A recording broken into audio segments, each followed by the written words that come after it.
the words that we share be useful in the justice that we try to bring about.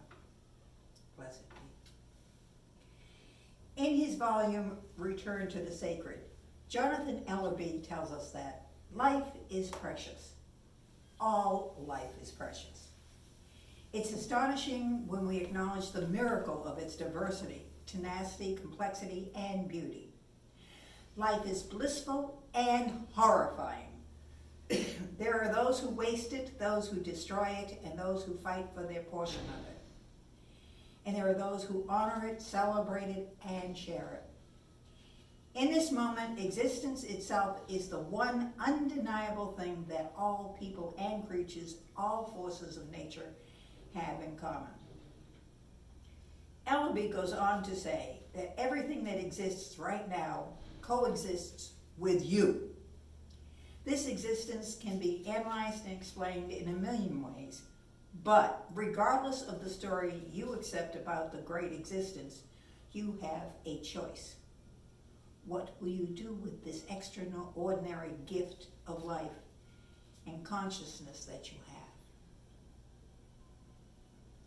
Sometime in the early 1920s, my late husband's father, B.D., and most of their male cousins were run out of Greenville, North Carolina, according to family legend, just some 100 feet in front of a white mob that was hell-bent on relieving that city of those educated colored upstarts who were clearly not going to adhere to the Jim Crow laws of the South. B.D. and his first cousin Lisbon settled in Philadelphia, where they invested all they could in rental property. With an eye toward the future, they spent the remainder on mentors and books, reading for the law, while keeping up their property and renting to other blacks who could not find decent rentals or reasonable prices. Their dreams of becoming leaders of their community and bringers of justice to their people were thwarted as the Great Depression devoured their resources. So they pooled their monies together so that at least one of them could complete their law school dreams. After completing his studies and with the encouragement of one of his classmates, later his partner, a jurist most of us have heard of, Thurgood Marshall, Lisbon passed the bar and became a civil rights lawyer activist.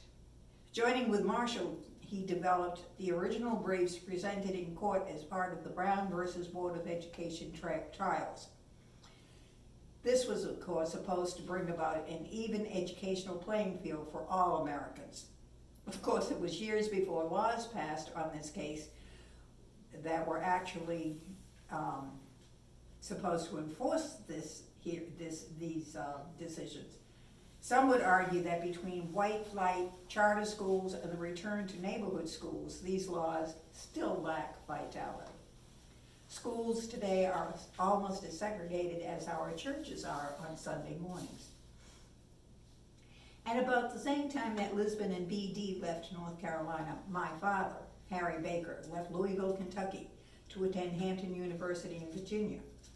Although he was not directly run out of town by a mob, the killing and beating of African Americans with impunity on the streets of Broadway and Market between South 7th and 10th, which was justified by the sundown laws, was so prevalent that he knew it would be a matter of time before he was his life was cut short. So he accepted his former slave aunt's offer to send him to college. His first roommate at Hampton was a young indigenous American, torn from his home at about the age of 13 by the Indian Bureau so that he could get away from those heathens and become Americanized. I can still recollect Daddy telling me how the poor child cried himself to sleep every night, responding to the deep pain caused by missing his family and his home. Both Daddy and this Native American were thrown in a milieu that not only taught them that they were less than, but that the only way for them to overcome this mistake of nature was to become more like their captors, superiors, controllers, i.e., the white folks around them. The leaving of both of these families, regardless of circumstances, became part of the Great Migration, wherein thousands of African Americans left the South for northern cities seeking new opportunities in housing, education, and employment. This movement, coupled with the returning of so many black soldiers following the two world wars, saw some changes begin to take place in this country, which looked as though they might become transformational. There was great optimism that these changes would bring about equality for all men and women in this country for the first time. I say for the first time because Jefferson's Constitution, which like most American law, was penned through compromise. The record of the Constitution's compromise makes it clear that all men are created equal was never intended to refer to all men. African slaves, indigenous Americans, most indentured servants from Europe, and others were deliberately left out of the all men. Moreover, in the Declaration of Independence, we, the people, has always been subject to interpretation as to who the we are. This country, by virtue of who could vote, who had power, and who had rights, was a slaveocracy from the beginning. It was developed by slave owners for slave owners, for the purpose of supporting capitalism in its worst, most naked form, i.e., making money for the wealthiest. When it became advantageous to count slaves for the purpose of apportionment, blacks were still counted as only 3/5 of a person. Between some of the benefits accruing from participation in the war and relocation up south, many blacks were able to buy houses, except in red line districts, receive an education except at the Big Ten colleges, and occasionally find decent, sometimes well-paying jobs if they personally knew someone who was in with the union or the personnel department. Let's not just assume that this was a time of total transformation where equality would finally be achieved. It should be recalled that soldiers returning from World War I were literally lynched, still often in uniform, when they showed up to vote or sought a more equal education and other rights.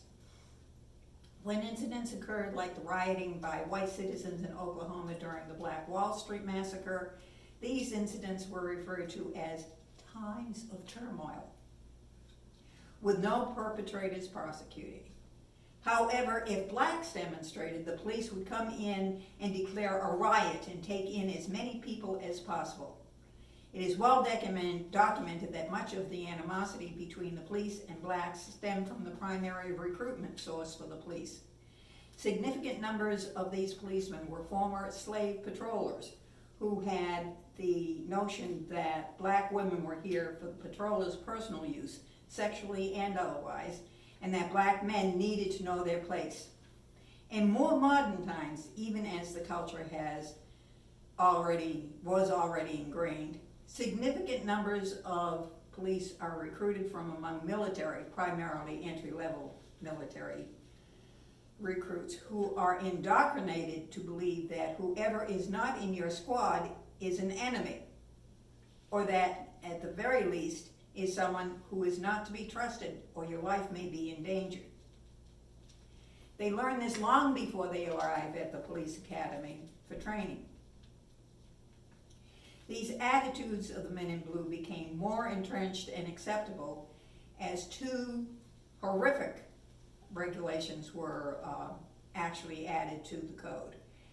The first one, of course, being racial profiling, where any person who looked like the supposed perpetrator would be pulled off the street and imprisoned, oftentimes for years before they could even get a trial. And the second one, of course, being the just say no hysteria that came along with the drug abatement, where thousands of people were arrested for carrying personal quantities of drugs which are now legal in most states. Even today, it has been documented that approximately 1 out of every 1,000 black men will die at the hands of a police officer. The 1930s and 40s, however, saw some strides made in more equal treatment of American black citizens, as more immigrants arrived, giving America additional scapegoats to blame for the country's problems. Unfortunately, it was so easy to turn a lot of the scapegoating into these groups because of World War II. Germans were ostracized and not allowed to use their language here in the United States. Japanese soldiers, of course, were interred, and it went so far that if you had slanted eyes, that was enough for you to have to be interred in some of the prison camps. Back to the direct impact on the men in my family, however. Throughout his school life, my son Richard, who was 6 feet 1.5 inches tall by the time he was age 14, quite fair-skinned, with an afro to rival that worn by Angela Davis. When he ran down the basketball court, his head used to shake for about 2 more minutes. When he was in school, he was continuously called into the principal's office whenever a black boy was accused of anything. Mind you, there were only 2 other black boys in his school. One was Charlie Brown, who was barely 5 feet tall, dark as the ace of spades, with a fade long before they were very popular. And the third was Timmy Johnson, who was about 5 foot 7 inches tall, honey-colored with steel gray eyes, and is a handsome young man as you would want to meet. One of the times Rick was called in for discipline, he was accused of chasing a young girl all the way from the bus to the front of her porch and beating her up. Both the bus driver and the mother swore it was Rick. Standing there in front of Principal Jones, Rick lost his temper and yelled, "Man, would you look at me? I'm on crutches. I've been that way for 3 weeks. How could I have chased her home?" Despite the absurdity of it all and the protestations of both my husband and me, Rick was still suspended for a week along with the other 2 boys, since the principal was not sure who might be the person that was lying. It was the beginning of his loss of interest in school and eventually his dropping out in 10th grade. My youngest daughter puts it perfectly, in my opinion. Her son, Ben, just turned 21 a few weeks ago. Like any other mother in America, she worries every time he goes out, alone or with friends, that something could happen. Will they stop off for a drink or 2, which is perfectly legal, and get into an accident? Will it result in someone being injured or DUI? Will they end up somewhere they shouldn't be and become a statistic? But worst of all, she has to wonder, as the mother of every black mother in America, will he make it home alive or become just another statistic?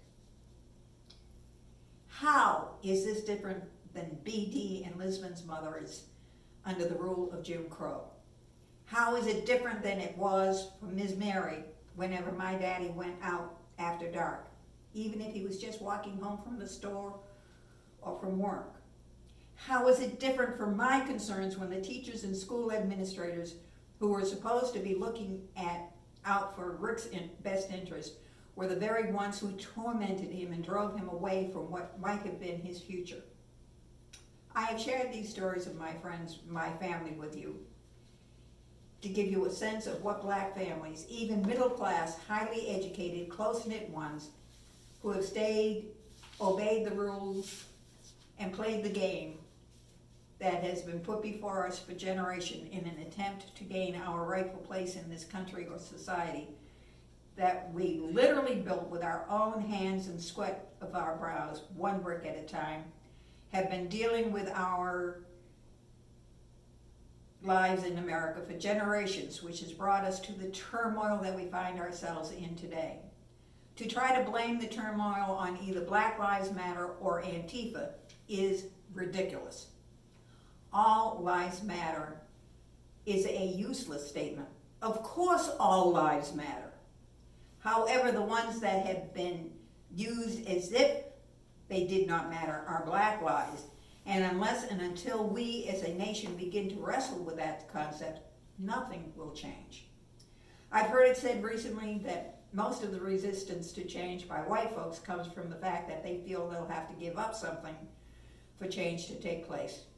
Yes, that may be true, to some extent.